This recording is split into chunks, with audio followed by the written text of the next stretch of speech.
অয়ন ছিল এক ছোট্ট ছেলে, যে তার গ্রামের জঙ্গলের ধারে থাকত। সে ছিল খুব কৌতূহলী এবং বনের সবকিছু নিয়েই ভাবত।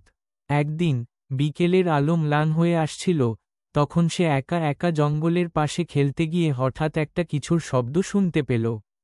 কৌতূহলী হয়ে সে সামনে এগিয়ে গেল এবং দেখতে পেল একটা ছোট্ট বাঘ শাবক গাছের নিচে কাঁপছে।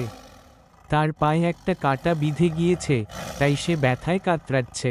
অয়ন ভয় না পেয়ে আস্তে আস্তে বাঘের কাছে গেল এবং নরম গলায় বলল, ভয় পেও না, আমি তোমার বন্ধু।